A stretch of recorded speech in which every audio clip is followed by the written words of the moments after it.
7h, 9h, Europe 1 Matin. Le Club Culture d'Europe 1 Matin. On commence avec le livre du jour, Nicolas Caro, un roman canadien ce matin de science-fiction. C'est bien ça. C'est ça, signé Deborah Willis. Science-fiction si on veut, mais c'est plus un prétexte spatial. C'est l'histoire d'Amber.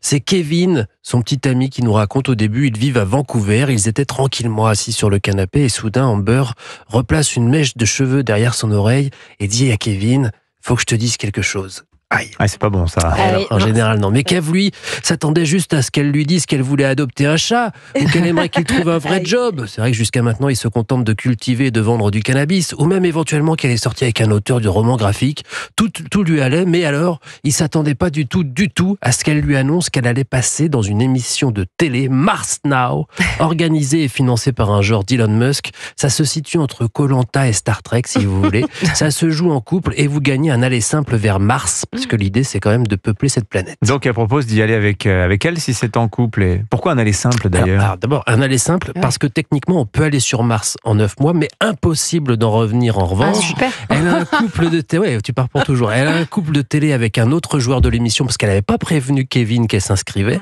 De toute façon, il n'aurait jamais pu quitter son canapé. Quoi qu'il en soit, il est le temps qu'elle retrouve un sens à sa vie, Amber, et ça, c'est par ce moyen qu'elle veut y arriver, même si elle sait bien que tout ça est lamentable, que tous les codes sont dictés par le show. Elle prend sa mission à cœur et elle veut gagner. C'est très très drôle. Va-t-elle gagner? Ira-t-elle sur Mars? C'est prenant, complètement décalé, mais en même temps très intelligent.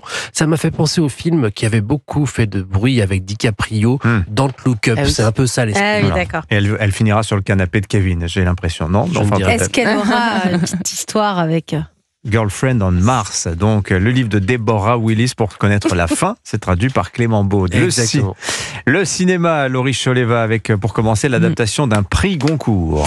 Et oui, qui se passe bien sur Terre, lui, c'est l'adaptation du roman de Nicolas Mathieu, Leurs enfants après eux, réalisé par les frères Boukerma. C'est une grande fresque adolescente sur 6 ans, l'histoire d'Anthony, un ado de l'Est de la France, fils d'ouvrier, qui s'ennuie, qui traîne avec son cousin et qui va tomber sous le charme de Stéphanie, issue d'un milieu plus aisé que lui.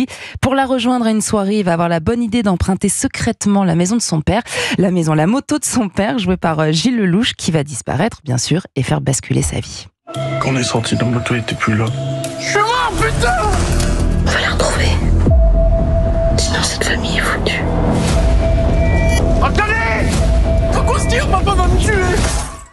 Une adaptation réussie qui dépeint une époque qui brosse le portrait d'une France périphérique souvent oubliée et puis de sa jeunesse, rêvant d'ailleurs mais condamnée à reproduire le parcours des parents. La réussite du film tient énormément à l'interprétation de Paul Kircher qui a reçu le prix de la révélation masculine à la dernière Mostra de Venise. On l'avait vu dans Le Lycéen ou encore dans Le Règne animal. Il continue de nous épater. C'est un film poignant sur l'adolescence. D'ailleurs, Gilles Lelouch est remarquable aussi. Voilà, alors il est partout Gilles Lelouch cette année. C'est son année. C'est son année. Une comédie musicale aussi à ne pas manquer. Ah bah sous aucun prétexte, le phénomène Wicked, la comédie musicale qui triomphe à Broadway et à Londres depuis 20 ans, est enfin adapté au cinéma. Le film est sorti il y a 8 jours aux États-Unis. Il explose littéralement le box-office américain. L'histoire se déroule avant et pendant les événements du Magicien d'Oz. On connaît tous le Magicien d'Oz. On découvre les origines des 2 meilleurs ennemis de ce monde merveilleux, Elphaba, la méchante sorcière verte de l'Ouest, et Glinda, la fée rose parfaite, qui est jouée d'ailleurs par Ariana Grande. D'ailleurs, les actrices ont chanté toutes les chansons en live pendant le tournage. C'est vraiment le bonbon parfait pour cette fin d'année aussi tendre que tragique. C'est une expérience visuelle et musicale immersive, pleine de couleurs, de magie, de second degré. Il y a juste un bémol, le film est en 2 parties, donc il va falloir patienter jusqu'à l'année prochaine pour découvrir la suite. Ah, maintenant, ils font comme les séries pour les films. Et voilà. Faut de la patience. Voilà, Wicked. Voilà, On dit Wicked. Hein. Ouais, week-end, pardon. Wicked. Excusez mon accent anglais. Je savais pas justement. Wicked, voilà. Au week-end. Ah voilà, avec l'accent parfait Première de partie. Dimitri, c'est Bon, mieux. Vous rigolez.